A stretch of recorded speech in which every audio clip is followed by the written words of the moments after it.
Welcome to Broadway Drumming 101. My guest today is Jaren Angud. How are you? Good, Clayton. How's it going for you?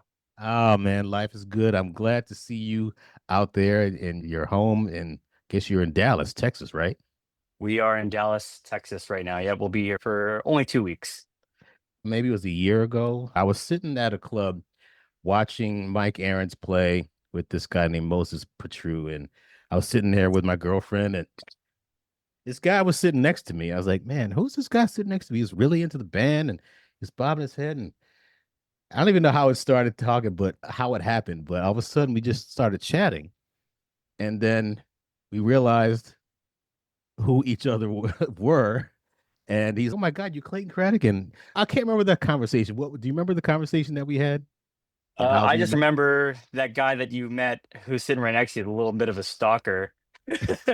Yeah, so I think it was a band break. I think they just finished their first set or whatever, and I just remember taking that opportunity to, okay, this is my shot to introduce myself to Clayton. Because I don't know if I told you this, but I had been listening to your podcast, the Broadway Drumming 101, for about a year at this point, and just like fully immersing myself in everything. And so to me, you were like a celebrity and still are.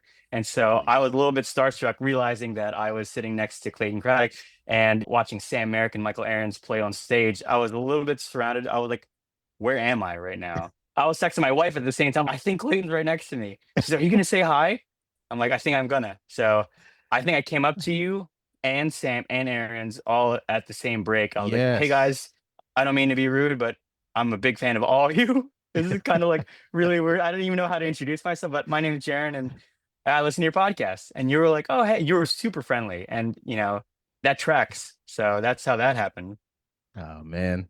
That was a great night, man. And I do remember the conversation of us three, all four of us talking together, and very cool to meet you. And I have a picture of us together I'm going to share on your episode. Very cool picture. I'm glad we connected. And to me, I think that's the best way to go about connecting with people is in person and just hanging out and getting to know somebody because you get to see the vibe of the person and you get their energy and you get to know what they're really like as opposed to somebody sending a DM or an email. Just meeting people in person is the way to go, in my opinion, I think. Oh, I absolutely agree. Yeah, for sure. So let's just talk about you and where, your background. Was it something that happened in your life where you were like, you know what, I want to play drums for a living? Or was that kind of a thing that happened later in your life? Yeah, I don't know how far you want to go back, but the decision to be playing drums as a career, I think, established itself while I was in college. But before that, I think I had to start a little bit before that. In high school, I was just involved with a lot of the music stuff like concert band, marching band. I did the high school musicals because they allowed the students to play in the pit band there. And I was involved in church praise band and my own cover band. So I was playing a lot, but then music wasn't on my radar as a career right away. In fact, I was going to be pursuing engineering and architecture as my career route all throughout high school. I did all the CAD classes, architecture classes, and I was really into drawing. But fast forward, I decided to switch that and then pursue music education in undergrad. I went to undergrad in Rowan University in South Jersey, and there was a great school, but at the time they allowed you to take as many credits as you can handle, and they didn't discriminate against jazz or classical performance. They allowed me to do music ed, classical performance, and jazz performance all at the same time, as much as I could handle. And so I tried to do all that. But even then, I wasn't really like thinking I was going to pursue playing drums as a career. I think when I went to grad school at Penn State, that's when I decided I don't think I want to teach. I really think I want to give playing the drums and performing an honest go. And so that's, I think, the timeline of when I switched from music ed to music performance. And that's like the spark notes. But yeah, around grad school time. Did you grow up in a musical family? Yeah, yeah, I did. My family, first, my family, my brother and I are first generation Filipino American.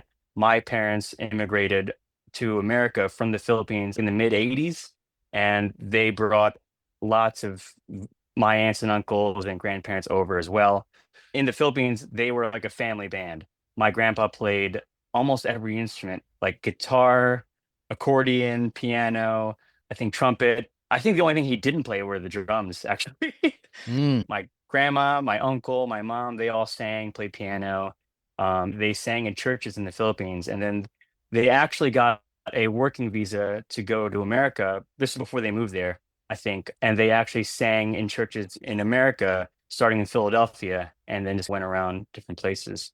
My grandpa played lots of instruments. From what I understand, he definitely played guitar, piano, accordion. I don't think he actually played the drums. I think he played trumpet, but I think it's his musical talents that kind of went into his children, my parents and my aunts and uncles, and they sang, they played piano, and they all formed their own little band. And then they sang at churches in the Philippines, and then they also had a working visa through our pastor in Philadelphia, and got them to come over and sing at that was in Philadelphia at the time. Growing up, I've just been surrounded by people singing, people playing guitar, people playing piano. I think that's where it started right there. so why drums for you and not another instrument? So that's a bit of a funny story. I think it took me a while to find my voice. My brother and I, they put us up in piano lessons when we were 6, 7 years old. He's a year older than me, so we were both pretty close in age. And we started playing piano first. And then when I was getting into middle school, we had a choice of getting into study hall, choir, or band. Those are the three choices. And I wanted to do study hall. I didn't want to do anything. But then my mom's, you can't do that. There's no credit for study hall. You got to pick choir or band. And I was like, okay. I thought it was a little bit cooler to do band. So I picked band. I started out on French horn I don't know if you Really? knew that. I started out in French horn, and it was a mutual thing that wasn't for me. Me not liking French horn, and then the band director being like, "Yeah, this isn't your thing either." Well, the French horn, I find it a fascinating instrument. You put your hand in. That's to dampen the sound? Or do you not know? Do you not care anymore? Dude, it's been so long. I just remember that the band director told me to put my hand in there in a weird like shape. I don't even know if I'm doing it right. And then you just try to make the sound, and it just wasn't happening. And I love the French horn. I love it when it sounds like when someone who actually knows what they're doing plays it. It's one of my favorite instruments. It just wasn't for me. I'm curious because in France, they don't call French fries. They don't call French onion soup. I wonder if the French horn in France is called the French horn. That's a good point. I think they just call it horn, and it's just implied. They call it American trumpet. That's funny. So yeah, you were in band and that wasn't for you. And did you see a drum set? Okay, let me try that. Or what was the situation? No, so French horn wasn't it, but he put me in the percussion section, and that's where I think where I got my first taste in playing drums of any kind was in the percussion section of concert band, Hmm. and I absolutely fell in love with it. I took it on. Drum set wasn't a thing yet, though. In fact, I remember, oh my gosh, I remember auditioning for the middle school jazz band for drum set being in way over my head, and it was just bad. I didn't even know how to like, swing. It Wow. I don't know if I could swim now. It was just a bad experience. And then I unfortunately had to follow the guy who actually got the middle school drum set part. His audition was spectacular. I'm like, I don't even know what he just played. And I can't even do that. So I Hmm. just went in there, played what I prepared, and the band director's okay, thanks for coming. He was super nice. And he's like the nicest guy, but I didn't get into the middle school jazz band. Drum set happened, I think, halfway through high school. At that point, I was involved with the concert band still, and then I got into marching band, the drum line, which I absolutely fell in love with too. That's where I really was fascinated with the complex rhythms and the whole coordination of marching and drumming. But drum set happened because I had a lot of friends that were really into ska music Hmm. and punk rock, and ska was a huge thing in my high school. And so we formed a cover band, and we played all cover songs of bands like Less Than Jake, Streetlight Manifesto, Real Big Fish, and that's where I got my first taste in like playing drums like in a band, and that was a lot of fun. like a You lot still of fast beats. do you still listen to that stuff? Every now and then I go through like a nostalgia phase. In fact, I definitely actually just listened to it, no lie, probably about like last week. It's just fun going back to that time period. I'm like, oh yeah. And I still jam out to it. I'm not turned off to it at all. I love that music. One of my early influences was Travis Barker, listening to Blink 182. So I was like, just, yeah, he was ripping. I find myself doing that from time to time. If I had to play a lot of music from classic musicals, which I'm not really into, and if I have to play like all last summer, I had to play Cats, the Jellicle Ball, and it's basically Cats. And I was like, I'm so tired of playing the 15/8. I just need to put on some Slayer or something, man. Just to clear. Yes. It's like Yes. when you eat sushi, you eat the garlic to clean your palate. Is Like, Slayer your garlic? Oh my gosh.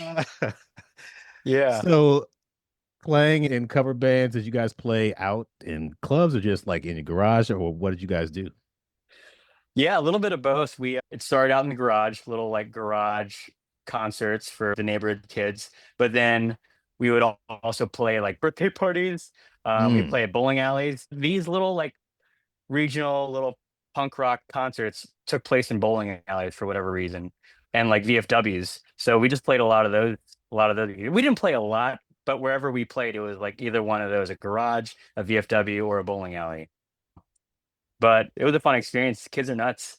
They're just like the ska two step. They're just dancing right in front of you. That's I when was you're getting kicking into it. kicking your legs up, right? And doing the like You're this type of kicking your thing. legs and then you're like kind of punching Yes. down, or yeah.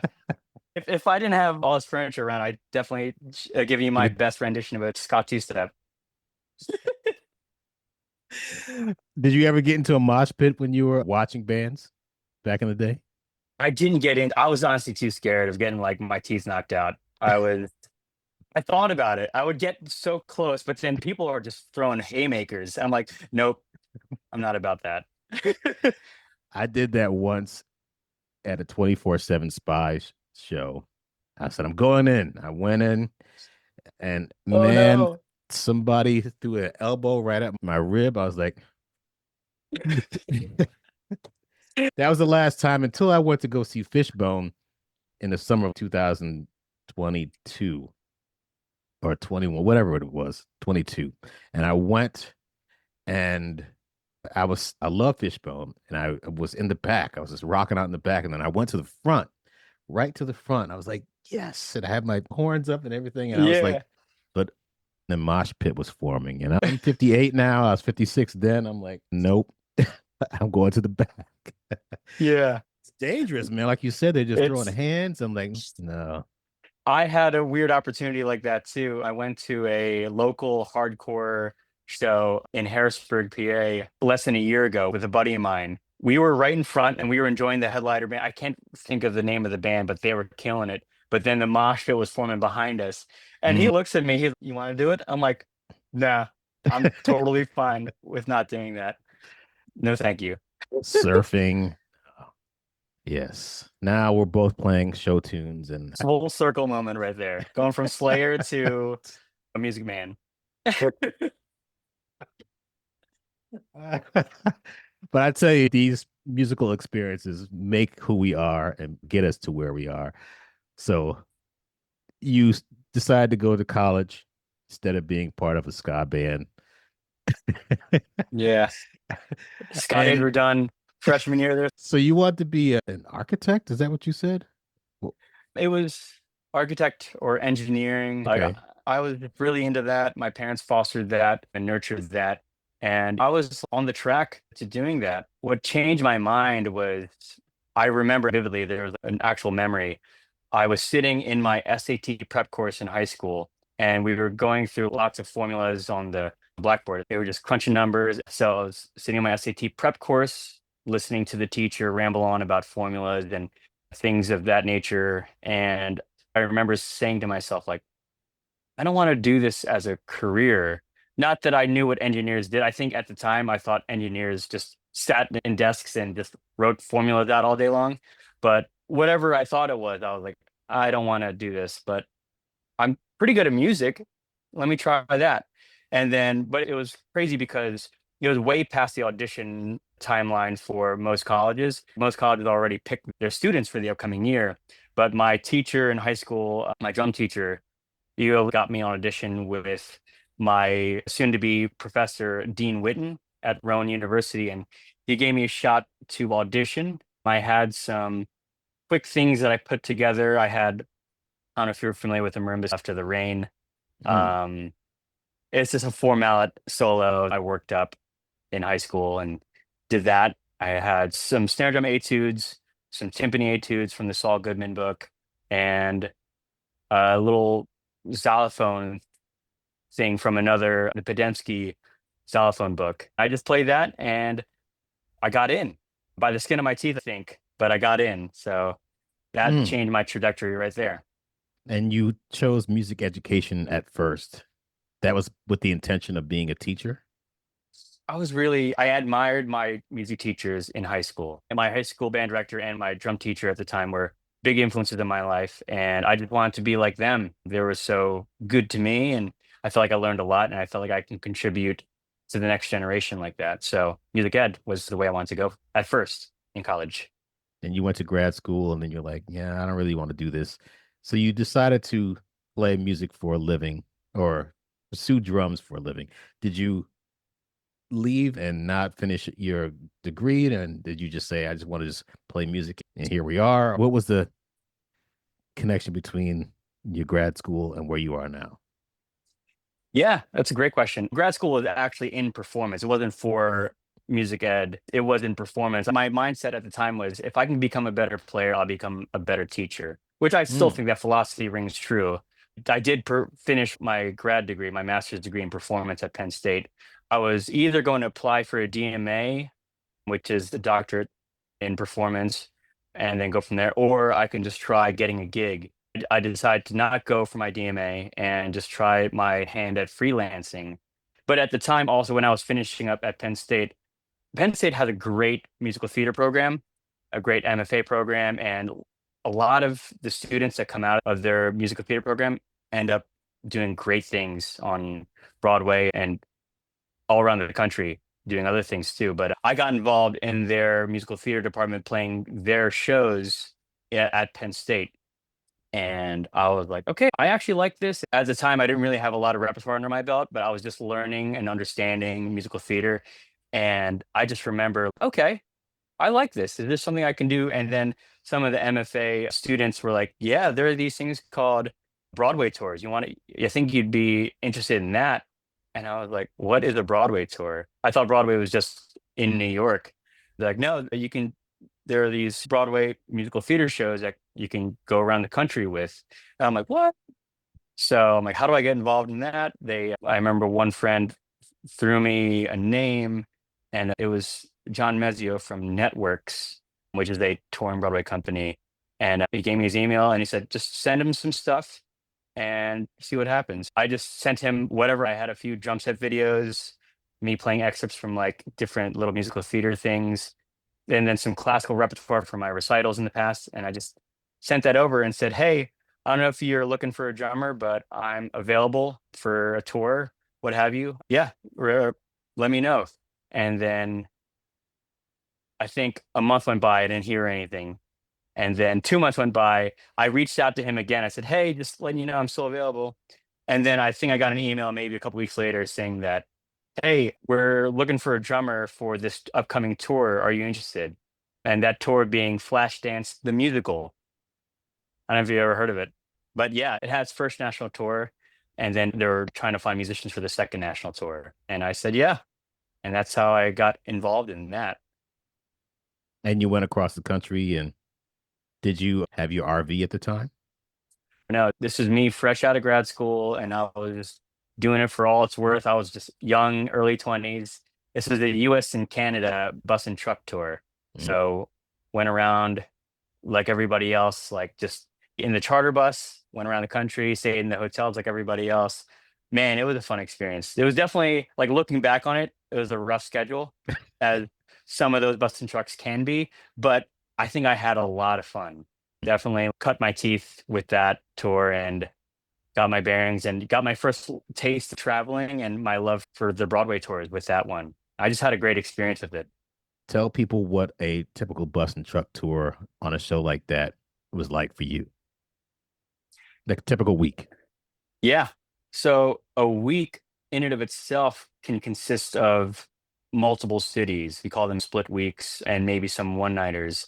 So what it could look like is in the morning, we get up, there's a bus call. It could be like 9 a.m., it could be 7 a.m., it could be 6 a.m.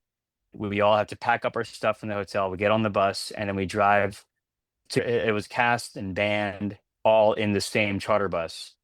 And then I think the crew drove separately in a sleeper bus, which was more comfortable, but I think they deserved it. So we drove to the next city. The next city could be 3 hours away, it could be 8 hours away, or it could be even further. So we do that drive. We take breaks when we need to every few hours. And then we go straight to the hotel, drop off our stuff. Then we go to the venue, we load in, do a quick little sound check, and then we play the show that evening. And then we get back to the hotel and then we stay in for the night. If it's a one nighter, we just wake up the next morning and repeat that whole process again the next day. Or if it's a split week, that felt like gold. It felt like such a breath of fresh air. We could actually stay in one city. And when it's not a travel day, I would wake up, go to the gym, maybe find a place to eat, and then work on a few things on my computer. And then showtime, play the show at night, or a matinee, played the matinee show, then the evening show, and then that was it. Went back to the hotel, rinse and repeat. It's funny Yeah, that you're bringing me back to my first introduction to this whole Broadway thing. I did a bus and truck tour of Footloose, and it was exactly that. And it's easier when you're younger, and I was much younger back then. I was 25 years younger. Still, I was older than a lot of the people in the cast, but I was just so excited, as you probably were, just to see different parts of the United States. absolutely. The country is vast and it is very beautiful, and there's some incredibly gorgeous parts. And I found most of it beautiful. The only parts I didn't like were the Midwest because everything is so flat for like miles and miles. Even Texas, going as you know, right now, you're going across Texas, this is flat, but it's Yeah, long, so long to go from one corner to the next. Oh my God. So I don't know if it's longer to go across Texas than Pennsylvania, but both of those states. I don't know. yeah. I think for me, Texas feels longer because it is flat. At least Pennsylvania, in the middle and western part of Pennsylvania, there are some hills. But I Hmm. agree, the Midwest is just flat, and I'm like, oh my gosh, I feel like I've just been doing this for forever. But once you get past Colorado, it's oh man, it's beautiful. I It love them. I really think is. that's what sustains me on these tours, among other things, is just the scenery that we get to drive by. It's so beautiful, especially out on the West Coast. Oof, love it. Uh, that's why. Anyway, I'm moving because I need mountains. I need the sun. I need the open sky. And the West Coast has, not that I want to live on the West Coast, but Vegas has everything I want except for the ocean. But I could just Yeah, take a flight to San Diego and see the ocean or just drive. absolutely. Yeah, yeah. So you did Flashdance, the musical, and you got done with that. You had the Broadway bug inside of you now. Did you just Hmm. want to do Broadway, and or did you go back to your ska days and throwing haymakers? No, like I said, those ska days are done, man. That was just a 2 year stint. You retired. Ska. I retired from ska. Yeah, did my time. I got the Broadway bug after Flashdance. I moved to New York, stayed in Astoria, Queens, for a little bit, but it wasn't long until I got the next call for another Broadway tour, which was the international tour of Beauty and the Beast. Oh wow. Yeah, that was a fun one. But I gotta go back a little bit. I think between the two tours, I had intentions of trying to make it in the city and try to network and try to sub. I was sitting in on a few shows. That's where I met Sean McDaniel for the first time. That's where I hung out with a lot of friends. Dan Brookery is one of them, and I'm sure we'll get to him in a second because he was part of the reason why I'm here on Back to the Future. But anyway, so yeah, I met a lot of people. But then the tour, they called me up and they asked if I want to do it, and I said yeah. The reason why I said yes is because it was international, and I'd never traveled out of the country, um, except the Philippines one other time. But I really wanted to see the world, and so I said yes. And so that was, yeah, the international tour of Beauty and the Beast. And we went to places like we started in Macau, China, then we went to Taiwan. I think we went to Qatar, Turkey, Beirut, Dubai. We finished in Dubai actually. Yeah. What? We went to Ankara, Turkey. And Wow. we also did, I said Beirut, Egypt. We did Cairo, Egypt, which is a whole lot of fun. So did you get a chance to see any of these countries, or did you not get a chance to do tourist things? Oh no, I was very intentional about doing touristy. We did a lot of that actually, probably more than the normal tour would. And I say that because that tour though it was amazing, it was cursed, I think. At that time, we had a lot of terrorist threats that were in every city. There was in most cities we had some sort of terrorist threat that would cause us to not play a show that week or a day. But it was always, I think it was essentially like a week. They're like, don't play a show for a week. So you would just chill out in the hotel. But Disney would always put us up in some really nice spots. I think we were in Egypt for about a month and we didn't play a single note. Wait, terrorist threats against the show? No, not against the show particularly, but I think there were terrorist activities happening in that area and they want us to be safe. They said, Wow. okay, no shows, no posting on social media, none of this that could draw attention, sort of thing. Oh my. But at the same time, that didn't stop us from being tourists ourselves. We just had to be very cautious about it and go in groups. I remember actually there was a group of us that wanted to go into Cairo and just walk around, but they had us with security guards. So like this security guard literally had like an MP5 like machine gun with him walking with us, which is crazy. Wow. You can't bring a knife to a gunfight. Like everyone was packing heat. So it was just one of those things. I didn't question it. I was like, I'm glad he's on our side. That's crazy. So what was Turkey like? All the countries you mentioned are just fascinating to me.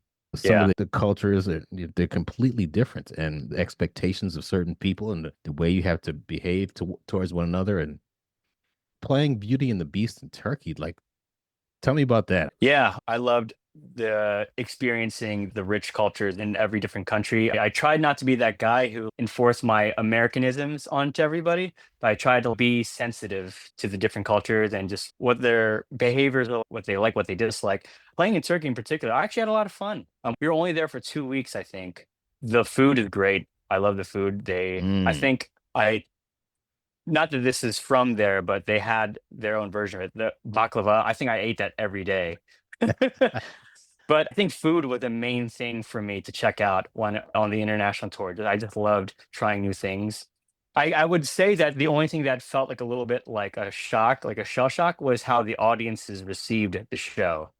Because we performed it in English in every country. We didn't change the language it was just in English, but they did have like subtitles on these side screens. But it was wild. You got some cultures that clap in the moment, how we do it in America, but some cultures are very reserved, and that's not a bad thing. We weren't used to that. None of our jokes seemed to land with them until the very end, where they were hooting and hollering and clapping their hands off. They really enjoyed the show, but I think some places culturally they just react differently.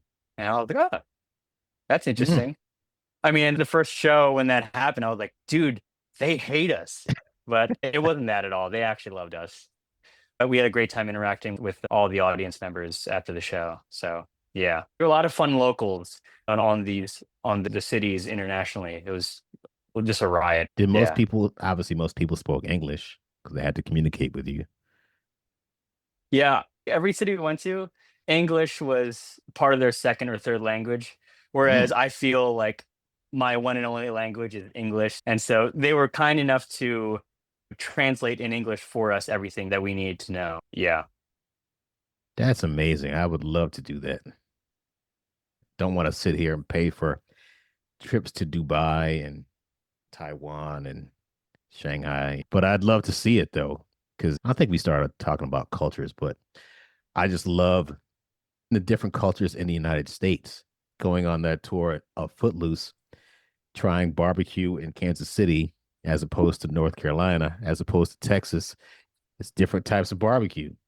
Yes, And sir. and the way that people behave in the Northeast is way different than it is in Las Vegas or in Oregon or in Florida. We're all human beings, but we all have our own customs. And I just find human beings to be fascinating. I just like to discover different cultures. Yeah, I think I did start off talking about that.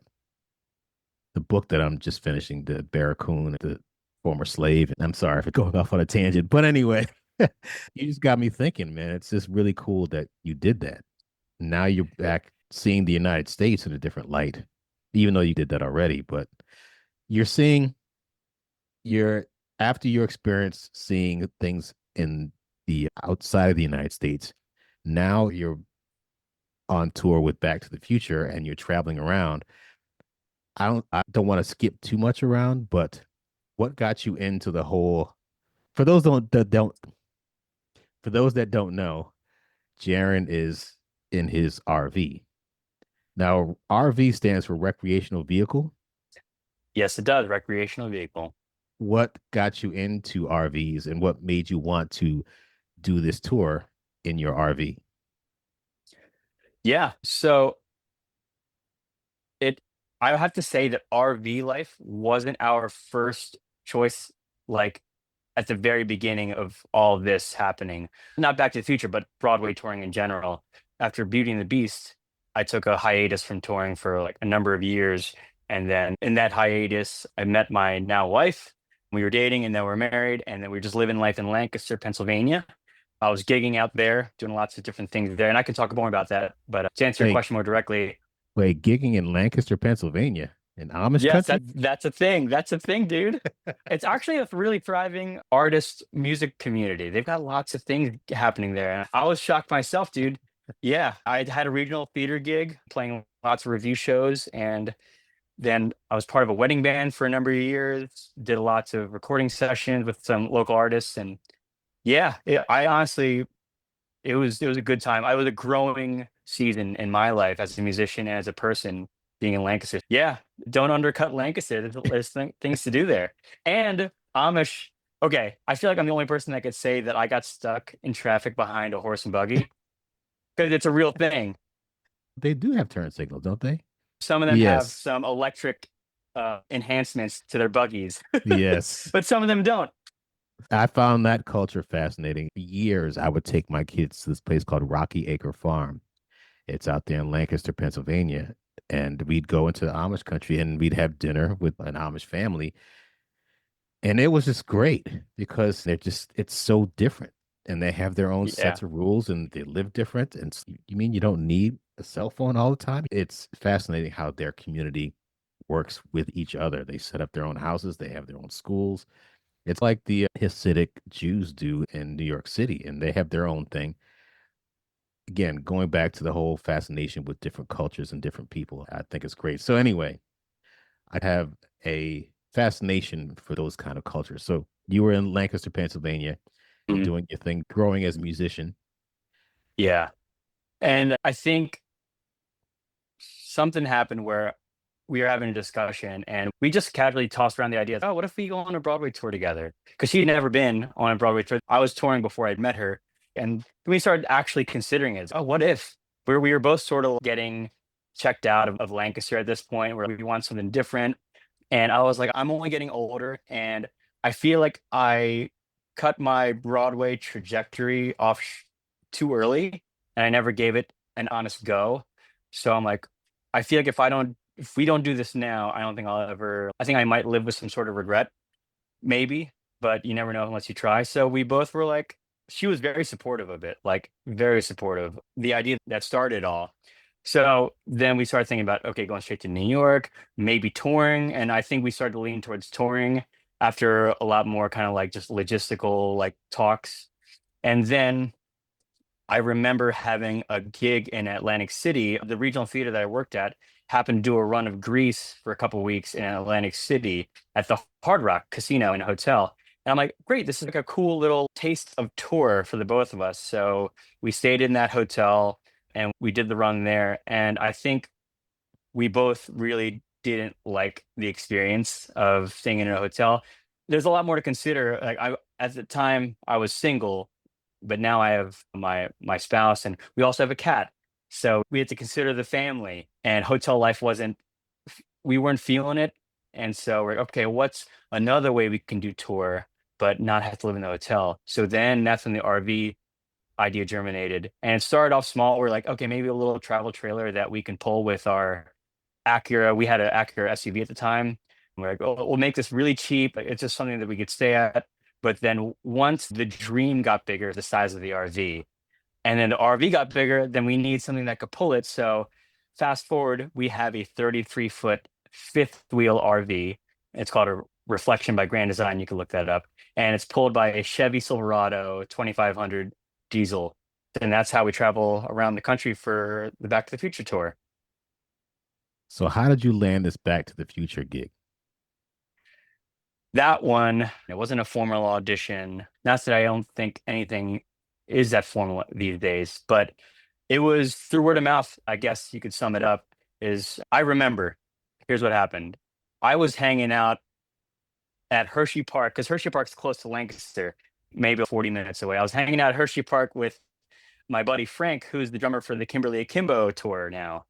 He just happened to be in that area. And so we were there. And I remember getting a text from Dan Berkery. Dan and I go way back. He lived in Philly. I was in New Jersey, and we did college parallel to each other. He was at University of the Arts. I was at Rowan, and we did this intercollegiate percussion ensemble thing back in college. We sort of lost track, but then we got back on track while I was on Flashdance. But anyways, we've kept it pretty close since. Anyways, he texted me. He said, "Hey, what's your email? I'm gonna recommend you for something."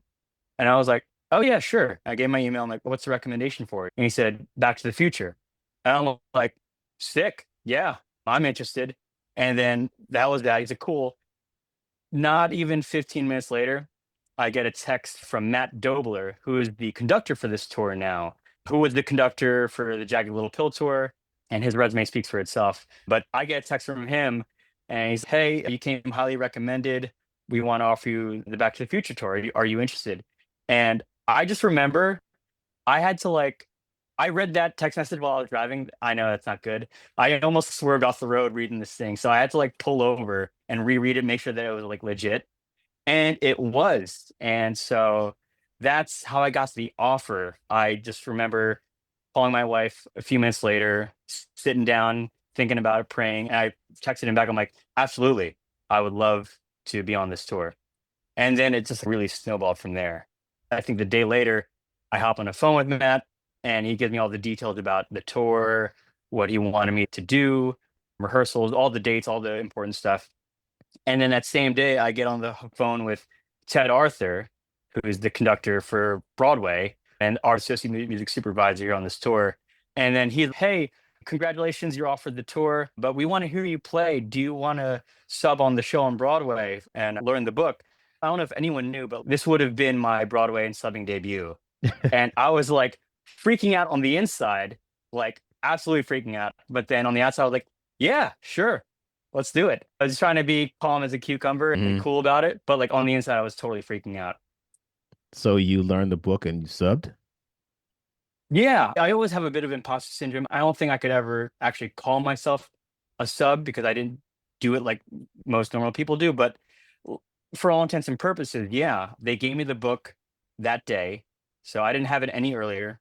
And they wanted me to sub about 4 weeks later because it had to be before rehearsal started, which was about 6 weeks. He put me in contact with Rodney Howard, the drummer for Back to the Future, the nicest dude ever, super nice, and just a monster player.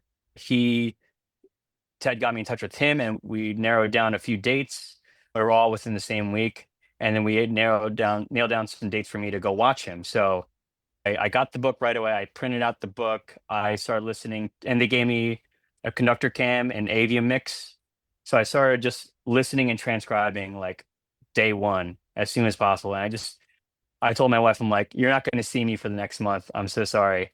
But I just transcribed it. Did a ton of listening on the front end, and then I think after a few days, I started sitting behind the kit. I made my kit exactly the way that Rodney had it. I only had pictures though, so I was like looking at Rodney's Instagram. I'm like, okay, he has a snare. I'm like here, there, and just trying to put it together that way.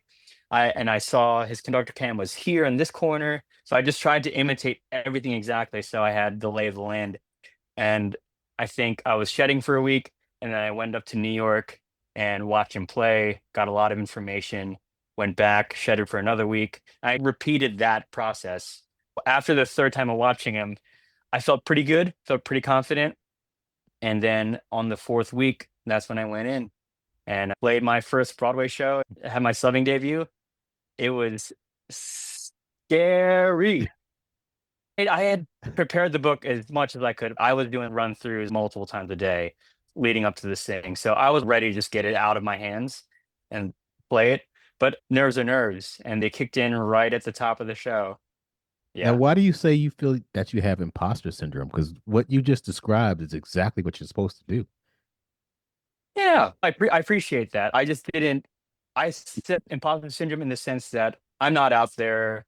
I felt like I got handed the keys to the kingdom, so to speak. I Mm, got handed the number of Rodney Howard. I didn't do anything mm, to like directly affect that.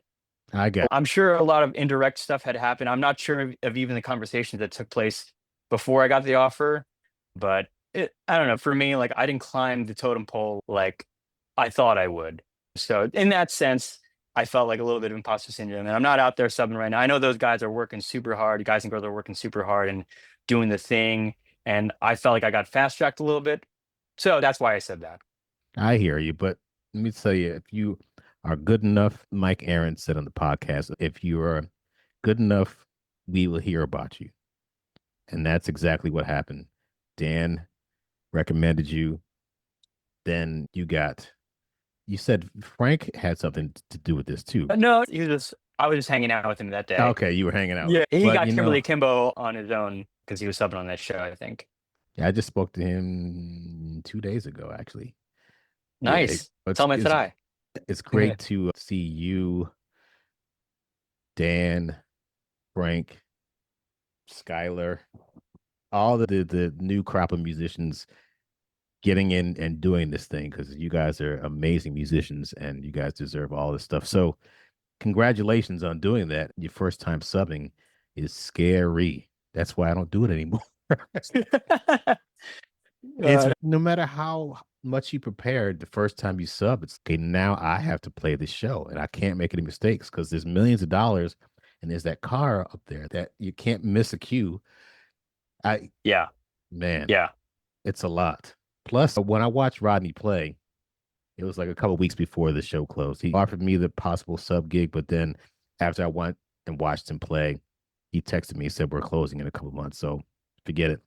Just watching him, the snare drum's over here, and he's Yep, playing that snare drum thing, and he's hitting the tom that Duke. I don't know what song that is. You know what I'm talking about. yep. Clock tower. Yeah, and you're watching conductor cam. It's a lot, man. There's a, I've gotten it down now, but I remember practicing it for something for Rodney. Dude, I whiffed so many times because like I'm looking at the camera and I have to really jump over my right hand, but then I would hit a rim click, I would hit the hi-hat on the way there, so many Mm. things. But like now it's second nature, of course, playing 300 plus shows now. But yeah, that's a hard part.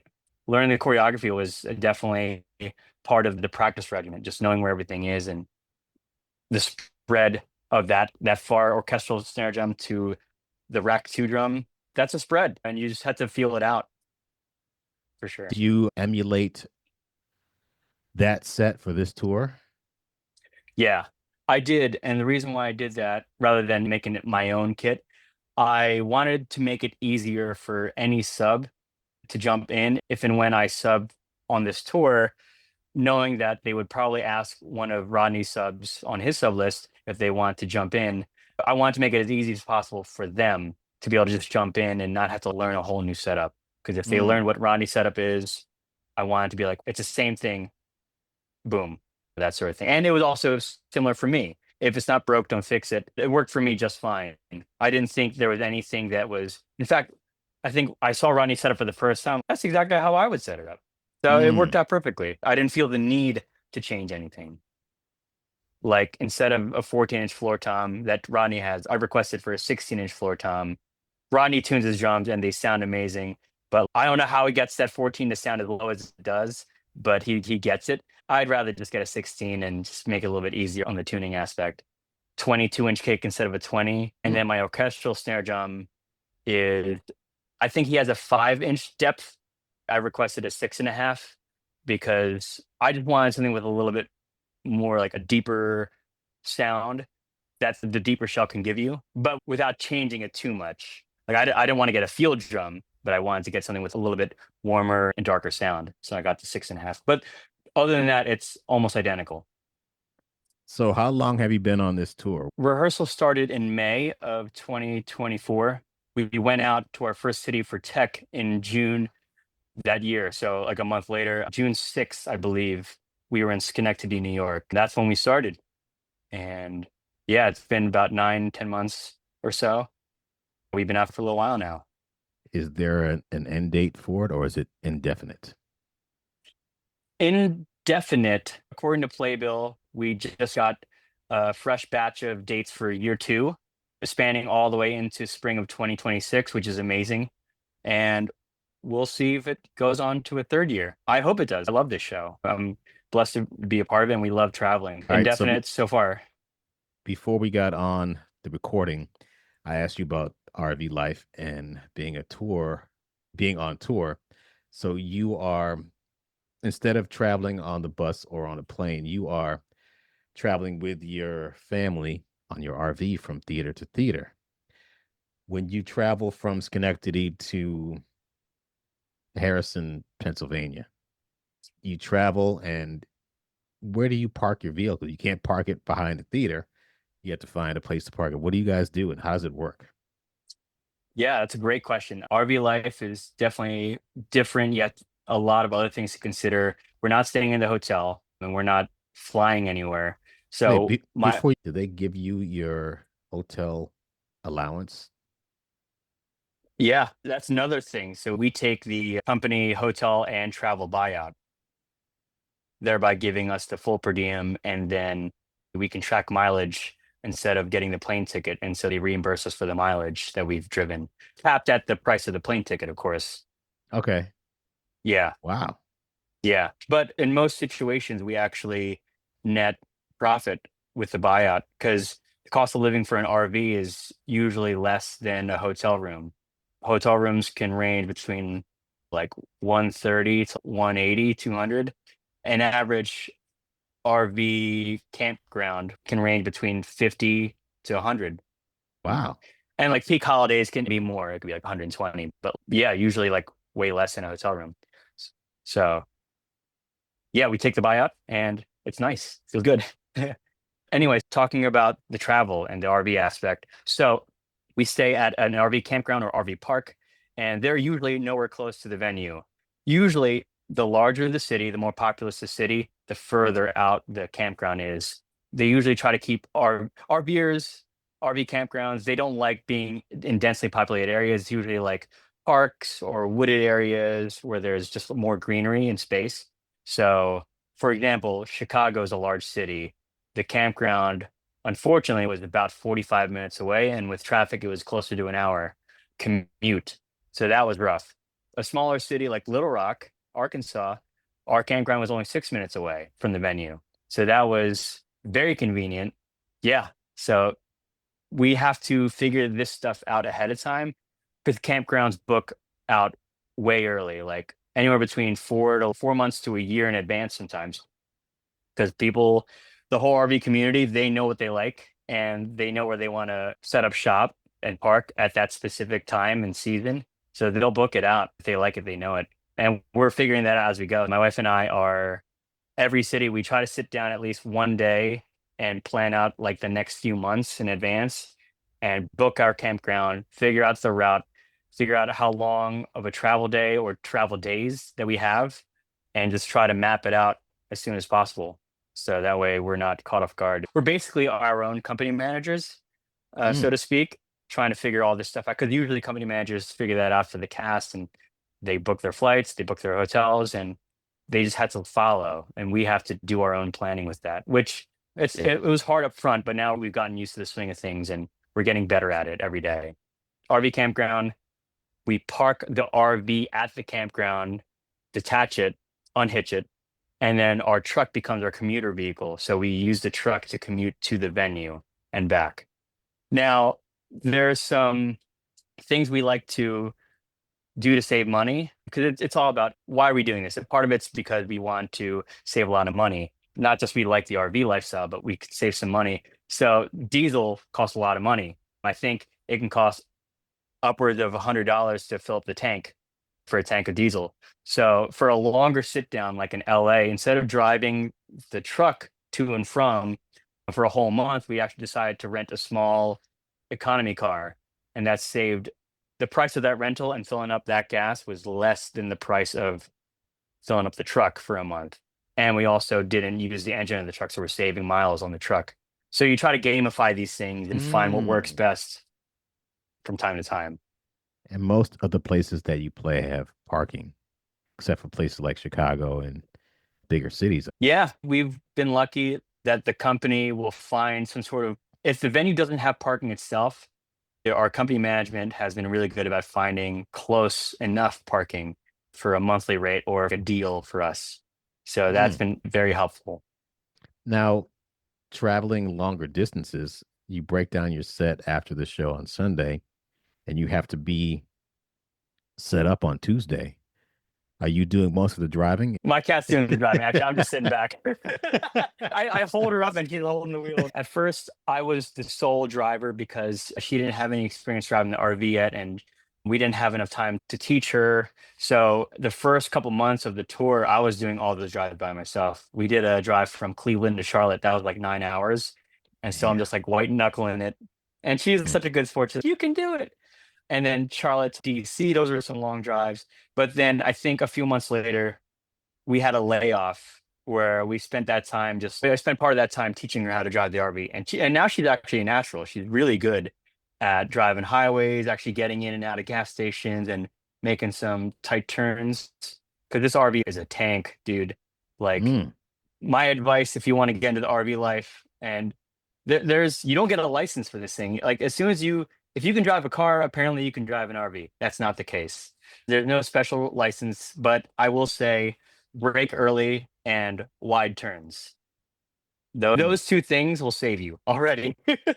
Mm. To answer your question, she's now able to drive with me, so we'll split it 50-50.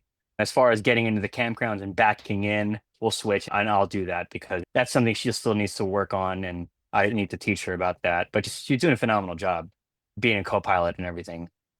Correct So me if I'm wrong, but I did see a post where you had a flat tire. yes, that happened very recently. And dude, it's life. It's life. Tire blowouts happen. It's crazy because we didn't even feel it. We were driving from San Fran to Little Rock, and we had Wait, already done from San Francisco to Little Rock, Arkansas. Oh my God. that's 30 How long? hours. 30 hours. 30 hours. So the way we split it up was, fortunately we only had a matinee on Sunday. So we loaded out and drove 7 hours on that first day, Sunday, and got to Apple Valley, California, which is like the southern tip or close to the southern tip. That was about 7 hours. We got there around 1 a.m. And then the second day was the longest. That was 14 hours. And they got us as far as the edge of Texas near Amarillo. And then from there to Little Rock was another 10 hours. No, 8 hours, 8 hours. Still, that was a lot. Wow. Matt Dobler, he likes to drive too, so he drove that. So he feels our pain. But yeah, the tire blowout happened on the second day within the first hour, and we didn't even feel it. It just blew up in the RV. We had a driver pull up next to us by my driver's side window. He's like, "Your tire is flat." We're like, "Oh, okay." And I thought it was like a little like flat. So I pulled over on the highway, and that thing was gone. Like, What? it was just like ripped to shreds. Like 10% of the tire was left on it. So I learned how to change a blown out tire on an RV for the first time on the side of a highway where trucks are going 80 miles an hour. Oh You my know, God. That's crazy. it's not for the faint of heart. RV life is not for everybody. I'm going to say that up front as a disclaimer. It works for us. We love the lifestyle. We love living minimalistically, but it's not for everyone. There's a steep learning curve up front, and there's more learning as you go. So yeah, but the upside is that you see the country in a whole different light. You learn to appreciate things that are just over underappreciated most of the time. I appreciate living with just very minimal things. Like we don't need a lot. And after we downsized from our house in Lancaster to this RV, we realized that no, we didn't need all that stuff. So I think the pros outweigh the cons, but that's just our perspective on it. But yeah. Man, 5 years from now, you might see me on a post. Hey, Yeah. Jaren, got my first RV. We're out. Beep beep. Then if that happens, you and I should we should park our campers next to each other in one of these campgrounds. Dude, it's a So, fun vibe. The RV community is actually very helpful. They're very nice. I'm so used to like the New Jersey, Philly, New York vibe where like keep to yourself, don't talk to me or but these people are super helpful. I remember we had a water leak and I could have just tried to fix it on my own, but someone came over, it's hey, you have a water leak. Do you need help with that? And it's just like, oh, thank you so much. And everyone wants to share what they learned because we've all been through it. Yeah. one thing I've learned just from observation, I'm sorry, I'm going to say getting out of the Northeast. I've been in the Northeast all my life. Born and raised in Connecticut, went to school in DC, came to New York in 93. Yeah, I've been on these tours, but ever since I really realized I want to get out of here, when I go out of the Northeast, people are like, hey, how are you? Good morning. They're just nicer. I'm like, what? What? You said hi to me? And Yeah. it's much more. People have community. Yes, there are bad people all over the United States and all over the world, but there's just something about being out of a certain area where people are just nicer. Maybe I don't know what it was like in Lancaster, but maybe they were nice there too. But I just need to be around people that just say hi. They look at you and they see you and they say, "How are you today?" And I'm good. How are you? You don't have to start a conversation, but it's to me, it's a better way to live. I'm sorry. Yeah. No, I completely agree with you. I'm around the same wavelengths. We find it very refreshing when a complete stranger can just be like, "Hey, how's it going? How's your day?" and wish you a good day as soon as the conversation or the interaction is over. I feel like Hmm. I don't get that.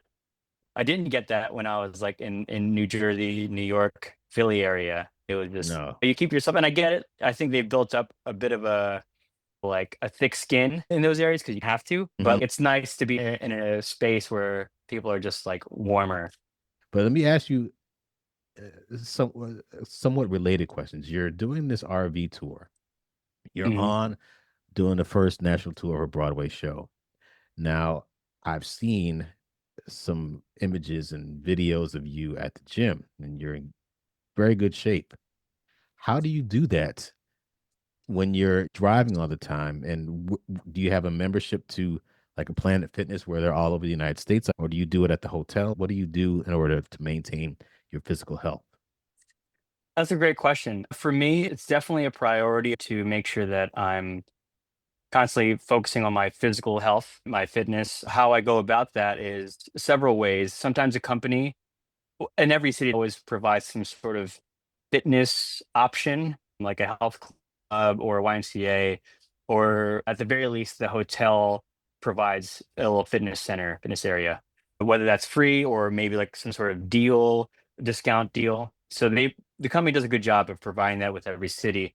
Now we used to travel around with the Planet Fitness membership, but then we realized that was just like an empty subscription when we realized that the Planet Fitnesses aren't a thing in every city. So like we got rid of that, and now I try my best to before we get to a city, map it out and see what's around, see where's our campground, where's the venue. Okay, then I'll look up like gym and I'll see what's around and I'll just like Google search, check out the reviews, check out the pictures and see what I like. And then I'll reach out to them ahead of time if it's like, hey, I'll be in town for a week. Do you guys have a week pass? Or hey, I'm gonna drop in for a couple weeks. Just trying to figure out the lay of the land. So for me, that's one of like my top priorities is finding that my philosophy, I think being on the road, it's really hard to have that just have your fitness be a priority organically. You have to be very intentional when you're on the road, is what I'm saying. If you're not intentional, it's really easy to just be a couch potato, in the RV, in the hotel or wherever, and just go play the show. My philosophy is that if the most physically demanding thing of your day is just your job, like drumming, then I think in the long run, talking about years, you're cutting your career short because eventually age catches up to you and you won't be able to meet the physical requirements of your job anymore. And so my goal is to do physical things that are harder than the show to make the show feel easier. So I'm strength training multiple times a week. I'm going heavy because there'll come a day when I can't schlep my own hardware bag, but I want that to be later in life than earlier in life. And I guess I'm just a little bit of a gym rat. I'm not gonna I'm not gonna say that I'm not, but I'm very goal oriented. So I try to set myself with lofty goals so that way it motivates me to get into the gym. For example, I think at the time of us recording, I have a half marathon that I'm competing in 2 days from now. So I've been training for the half for the past few months, and so that's been great. And I'll do CrossFit sort of things every now and then. So these little goals a few months out are things that help me stay motivated to work out. So a typical day at the gym for a week. I hear people talk about push exercises, then pull exercises, then legs, and doing cardio too. But do you do like shoulders, bis, and tries, and back and legs? What do you do as far as strength training? Yeah, no, the push pull is definitely a thing. And then the specific isolated muscle groups, those are what I consider accessory movements that I'll add towards the end. So like on a push day, I'll do like bench press as like my main lift. And then towards the end of the workout, I'll add chest flies to really isolate the pecs. I'll do shoulder raises, like lateral raises, front raises to just focus on the shoulders. And I don't really do tricep extensions because I feel like that's already incorporated in a lot of the other movements anyway. But so I focus on the larger movement as a whole, the whole muscle group. And then at the end of the workout, when all that's done, then I'll focus on the more isolated muscle groups. So same thing with pull, I'll do like a whole back, like a bent over row. And then at the end of the workout, I might do some bicep curls and then call it a day. Yeah. But it's also training specific. Like my since I've been working for a half marathon, I've been doing a lot more lower body than upper body. I've been doing a lot more cardio, zone two training, all that jargon. But I have been putting the upper body stuff a little bit on the back burner, but not disregarding it, just back burner. So it's all training specific, really. I gotcha. And Yeah. also like I also am mindful of I have a show to play. So like I won't go super hard on the shoulders because I've definitely gone a little too hard where like I can't raise my arms to play the wind chimes. I'm like, oh gosh, this is awful. Yeah. Ah, that's true. That's so funny. Yeah. I started working out again because I just did getting up and not being able to move like I want to, and I got to stretch. But I've been doing. I hated doing legs. I mean, a lot of people that work out, they're like, "Oh, leg day. I hate leg day." But I'm finding myself actually like doing these exercises. First of all, it's a bigger muscle group. My legs are really skinny, and why not build up my legs? Because you have to stand on your legs, it's the foundation of your whole body. But Absolutely. I probably need to go harder because I the days when you do your legs, you're sore and it's a terrible feeling. I don't like feeling that sore on my legs. It's different when you're doing your arms and I'm feeling sore. It's a good feeling for me because I know you're rebuilding your muscle, but your legs, you can't really do anything. You have to walk. You have to walk, and yeah, the leg day, you go hard, and next thing you know, you're doing like the stanky leg down the stairs. It's bad, but it feels good at the same time. It's a weird feeling. You're like, yes, I worked it, but also this sucks. Yeah, yeah, a lot of moments like that for sure. But good for you, man. That's awesome. Leg days are not everyone's favorite, but I'm glad that you're liking it. Yeah. I listen to Slayer when I work out.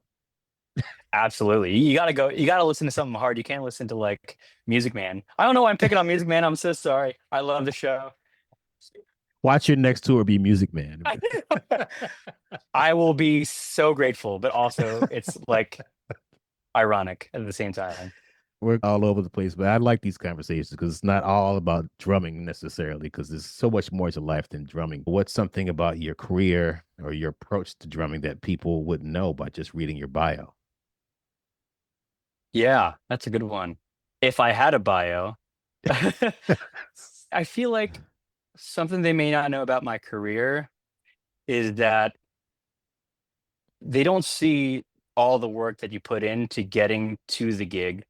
I think my bio would obviously be catered towards my career in a sense, like show that I did all these theater gigs, these tours and whatnot, but there's so much more to it than that in terms of establishing your skill set as a drummer. I feel like unless you asked me personally, you probably wouldn't know about all the commercial corporate wedding band gigs that you do every weekend. They wouldn't know about the coffee shop gigs. They wouldn't know about all the times you sat in on a jam session. They wouldn't know about a bunch of those little things that don't quite make the radar, but they're all important. And I'm glad that I said yes to every single one of them. And it's my advice for the next generation. Just say yes to the gigs that get you out of your comfort zone. Say yes to the gigs that you don't think might pan out. They can lead to the wildest networking opportunities, and someone can see you and really like your stuff. It's happened to me in the weirdest places, but I'm really grateful and thankful for saying yes to all of them. All that happened actually in the growing season of my life. So according to my bio, you probably won't see a lot about Lancaster, but there's a lot that I did in that season of my life that made me into the musician that I am today. I think that would be my answer to that question. For drummers that are looking to break into touring gigs like this, what's the most important thing that they should focus on? Yeah. For me personally, I think my answer would be versatility, emphasizing not just drum set, but working on your orchestral chops, working on your hand drumming chops. Don't be a one trick pony. I was taught that really early on by my teacher, Dean Witten at Rowan University. He subbed on Broadway. He also was the percussionist for Frank Sinatra at one point. He did San Antonio Symphony in his early years. He was all over the map. Seeing him thrive as a percussion professor and also gigging musician, I think I would agree with that mindset. Just say yes to all the gigs, get out of your comfort zone, but not to the point where you're probably going to crash and burn. Like really challenge yourself, but don't say yes to something you're going to crash and burn on. But get out of your comfort zone and just try Hmm. something different and new, and just equal emphasis on everything you can get your hands on. Yeah, I think that's my answer in a nutshell.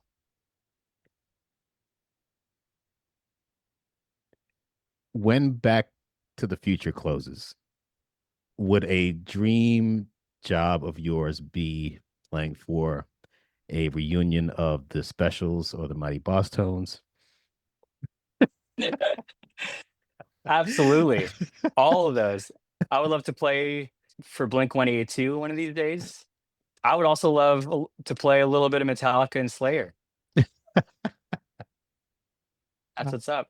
One day there's going to be a musical of Less Than Jake or Sublime. It's featuring ska music. I don't know what it'll be called. The two Uh, step, two step, the musical. Instead of the two beat, it'll be a two step, and then there'll be, instead of in front of the stage, there'll be an area where for an extra fee you can go there and be part of the mosh Yeah, pit. yes. Mosh Pit the musical, a ska adventure. Man, and you are the drummer for that show, so just let's lock that in. Putting it in. Oh man, Oh we could man. talk for a long time. We've been talking for a while, and I just find your story to be fascinating, and it's just good to know more about you. And I'm glad we had a chance to chat. Yeah, dude, thank you so much for this opportunity. And I wanted to say this to you at some point. I'm going to say it right now. This is a full circle moment for me. I definitely listened to your podcast and digested as much as I could. And I would say that part of me getting this gig is because I listened to your podcast and all the interviews and all the insight I got. So I just want to say thank you so much for what you're doing for the community, what you're giving back to everybody and to the next generation. It's really, you're helping a lot of people, and myself included. I think I can speak for that. So thank you, man. Really appreciate it. And thanks for taking the time to let me share my story. I appreciate that, man. That really means a lot, and I glad I can help, and I'm glad you're doing exactly what you want to be doing, and you're doing a great job at it. So, more success to you, and congratulations on your family and your tour. I wish you the best. Thanks, Clayton. I really appreciate it and wish you the best with everything. Keep me posted on what you're doing. I will. And maybe we'll pass each other on the highway in our RVs one day Absolutely. Woo. on our way to the Mighty Mighty Boss Tones musical. So we'll see. Absolutely. We'll camp out. We'll camp out and then we'll go right into the mosh pit. But we won't fight anybody though, because we're not about that. No, Too old for exactly. that. We'll stand on the edge, just observe. Yeah. All right, man. I'll talk to you soon. All right, dude. Sounds good.